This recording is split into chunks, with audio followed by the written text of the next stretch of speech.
6 মাসের আলিয়াজগড় কারবালার যে কান্না আকাশকেও কাঁপিয়েছিল। ইতিহাসের পাতায় অনেক যুদ্ধের কাহিনী লেখা আছে অনেক ত্যাগের গল্প। কিন্তু এমন কিছু ক্ষত আছে যা সময়ের সাথে শুকায় না, বরং আরও গভীর হয়। এমনই এক ক্ষতের নাম কারবালা। আর সেই ক্ষতের সবচেয়ে নিষ্পাপ, সবচেয়ে কোমল আর সবচেয়ে হৃদয়বিদারক সাক্ষী 6 মাসের শিশু আলিয়াজগড় আলাইহিসসালাম।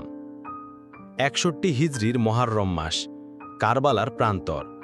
3 দিন ধরে ফোরাত নদীর পানি বন্ধ করে দিয়েছে ইয়াজিদের পাষণ্ড কাহিনী। ইমাম হুসেইন আলাইহিসসালামের শিবিরে নারী, শিশু, বৃদ্ধ সকলেই তীব্র তৃষ্ণায় কাতর।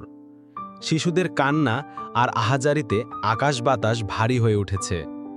এই শিশুদের মধ্যেই ছিলেন ইমাম হুসেইনের 6 মাসের সন্তান আলিয়াজগড় আলাইহিসসালাম। তৃষ্ণার তীব্রতায় তার ছোট্ট শরীরটা নেতিয়ে পড়ছিল। মায়ের বুকে দুধও শুকিয়ে গিয়েছিল। সন্তানের এই কষ্ট দেখে মার রুবাবের কলিজা ফেটে যাচ্ছিল। তিনি কিছুই করতে পারছিলেন না। যখন আর কোনো উপায় রইল না, তখন বাবা হিসেবে ইমাম হুসেইন আলাইহিসসালাম এক চূড়ান্ত সিদ্ধান্ত নিলেন। তিনি ভাবলেন, আমার সাথে এদের শত্রুতা থাকতে পারে, কিন্তু এই নিষ্পাপ দুধের শিশুর সাথে তো কোনো শত্রুতা নেই। হয়তো এর কান্না দেখে পাষণ্ডদের মনে দয়া হবে।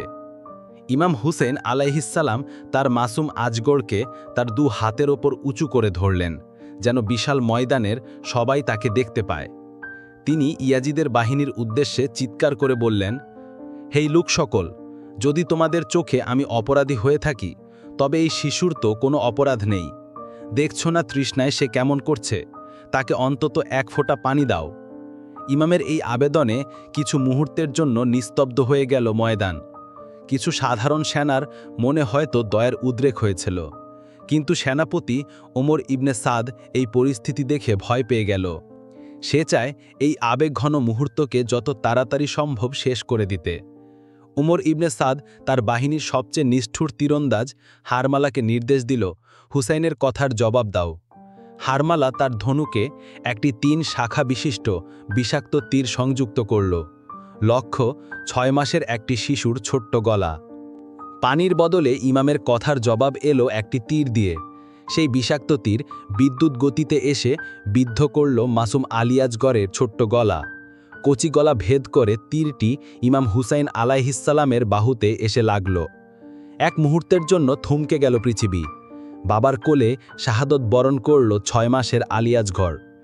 ইমাম হুসেইন আলাইহিসসালাম যখন দেখলেন তার সন্তানের ছোট্ট শরীরটা নিথর হয়ে গেছে, তিনি তীরটি আলতো করে বের করলেন।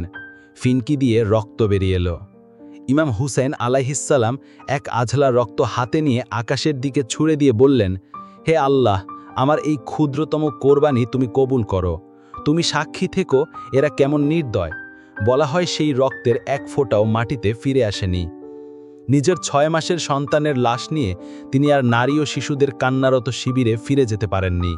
তিনি ময়দানের এক কোণে নিজের তলোয়ার দিয়ে ছোট্ট একটি গবর খুলে নিজ হাতে দাফন করলেন ইতিহাসের সবচেয়ে কনিষ্ঠ শহীদকে। আলিয়াজগড়ের শাহাদাত শুধু একটি শিশুর মৃত্যু নয়, এটি ছিল সত্য ও মিথ্যার লড়াইয়ে মানবতার পরাজয়ের এক চূড়ান্ত দলিল। আলিয়াজগড়ের নিষ্পাপ রক্ত কারবালার মাটিকে এমনভাবে সিক্ত করেছে যে তার কান্না আজও কোটি কোটি মানুষের হৃদয়ে প্রতিধ্বনিত হয়। তিনি আজ সারা বিশ্বের মজলুম মানুষের জন্য এক প্রতীক। শান্তিতে ঘুমাও হে কারবালার কনিষ্ঠতম শহীদ। আলিয়াজগড়ের এই আত্মত্যাগ আমাদের শিখিয়ে যায় যে জুলুমের বিরুদ্ধে দাঁড়ানোর জন্য বয়সের কোনো সীমা নেই। আপনি যদি কারবালার এই বার্তা দ্বারা অনুপ্রাণিত হন, তবে ভিডিওটি শেয়ার করে অন্যদের কাছে পৌঁছে দিন। আমাদের চ্যানেলটি সাবস্ক্রাইব করুন। ধন্যবাদ।